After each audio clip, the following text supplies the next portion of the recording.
والصلاة والسلام على سيد المرسلين ونحن على ذلك لمن الشاہدین والشاکرین والحمد للہ رب العالمین. آئیے سب سے پہلے ہم اور آپ آقائے نامدار مدینے کے تاجدار دونوں عالم کے مالک و مختار ہم غریبوں کے غمگسار نائب پروردگار احمد مجتبیٰ محمد مصطفیٰ صلی اللہ تعالی علیہ وسلم، ارے وہی آقا علیہ الصلوۃ والسلام جن کے صدقے ہمیں نماز ملی، ارے وہی آقا علیہ الصلوۃ والسلام جن کے صدقے ہمیں روزہ ملا. آئیے اس رسول کی بارگاہ بے کس پناہ میں جھوم جھوم کر لبوں کو چوم کر درود شریف کا نذرانہ پیش کریں. پڑھیے بآواز بلند اللہ رب محمد صلی اللہ علیہ وسلم نحن عباد محمد صلی اللہ علیہ وسلم صلاۃ و سلام علیک یا رسول اللہ صلی اللہ تعالی علیہ وسلم. حضرت عبد المطلب ایک مرتبہ خانہ کعبہ کا طواف کرتے ہیں. کرتے کرتے کیا دیکھتے ہیں کہ خانہ کعبہ اچانک منہ کے بل گر جاتا ہے. حضرت عبد المطلب پریشان ہو جاتے ہیں کہ ابھی تو خانہ کعبہ کی تعمیر کرائی گئی تھی، اچانک خانہ کعبہ کیسے گر گیا. حضرت مطلب پریشان ہو کر باہر آتے ہیں تو ایک لونڈی سے ملاقات ہو جاتی ہے. وہ لونڈی کہتی ہے اے عبد المطلب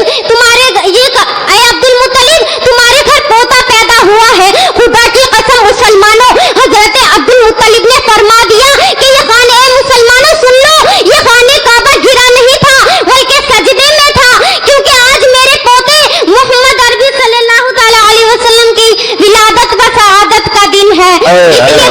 شاعر نے خوب فرمایا ہے، حاجیوں آؤ شہنشاہ کا روزہ دیکھو، حاجیوں آؤ شہنشاہ کا روزہ دیکھو، کعبہ دیکھ چکے کعبے کا کعبہ دیکھو، سبحان اللہ کعبے کا کعبہ دیکھو.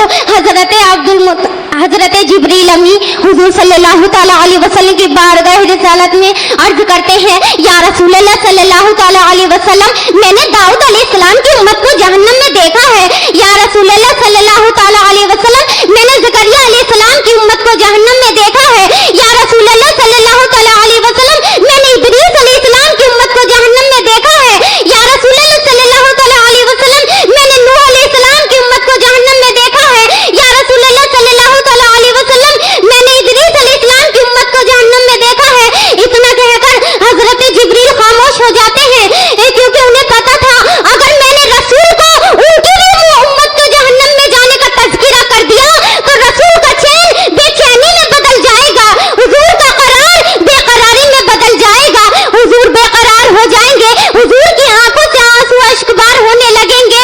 اتنے میرے حضور عرض کرتے ہیں اے جبریل، کیا تو نے میری بھی امت کو جہنم میں دیکھا ہے؟ حضرت جبریل مجبوراً عرض کرتے ہیں ہاں یا رسول اللہ صلی اللہ تعالی علیہ وسلم، میں نے آپ کی بھی امت کو جہنم میں دیکھا ہے.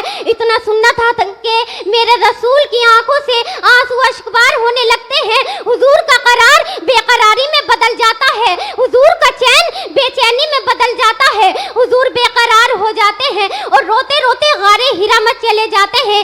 ایک صحابی جو رسول کے پیچھے نماز پڑھا کرتے تھے، وہ نماز اس لیے پڑھا کرتے تھے کہ ایک طرف اللہ کی عبادت ہوگی، دوسری طرف چہرے انور کی زیارت ہوگی. ایک طرف اللہ کی عبادت ہوگی، دوسری طرف چہرے والضحیٰ کی زیارت ہوگی، دوسری طرف چہرے والضحیٰ کی زیارت ہوگی. وہ روتے روتے وہ صحابہ کرام ایک جنگل میں جاتے ہیں اور چرواہے سے عرض کرتے ہیں اے چرواہے، کیا تو نے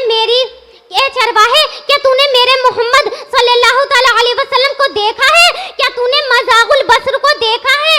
اتنا کہہ کر چرواہا کہتا ہے کہ میں کسی محمد کو نہیں جانتا، میں کسی مزاغ البصر کو نہیں جانتا، ہاں مگر اتنا جانتا ہوں کہ کوئی اس غار میں اتنا پھوٹ پھوٹ کر روتا ہے جس کی آواز سن کے میری بکریوں نے چرنا چھوڑ دیا.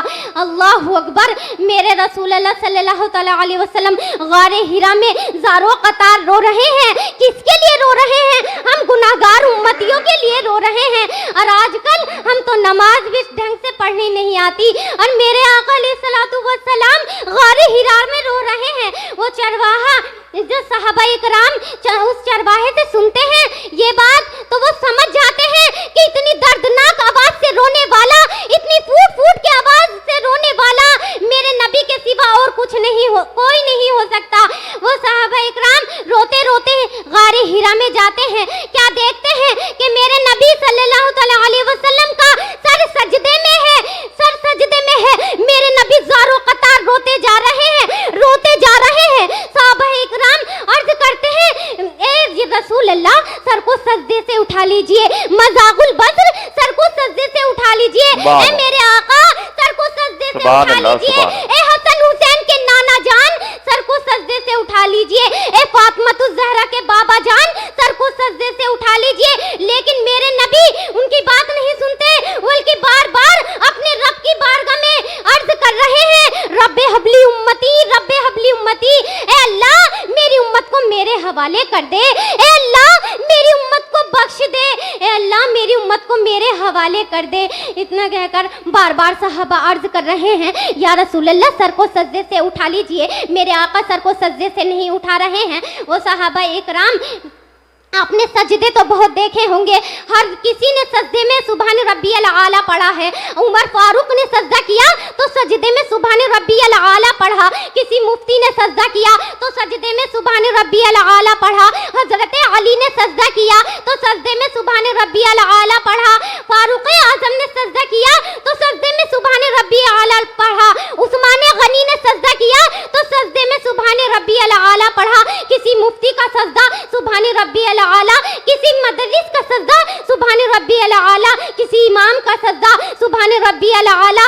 ہم لوگ بھی سجدے میں سبحان ربی الاعلیٰ پڑھتے ہیں، لیکن میرے نبی کا سجدہ نرالا تھا، میرے نبی کا سجدہ انوکھا تھا، میرے نبی کا سجدہ ہم سب کے سجدوں سے الگ تھا۔ میرے نبی سجدے میں کیا عرض کرتے ہیں یا رب حبلی امتی، یا رب حبلی امتی، اے اللہ میری امت کو میرے حوالے کر دے، اے اللہ میری امت کو بخش دے۔ وما علینا الا البلاغ المبین۔ السلام علیکم۔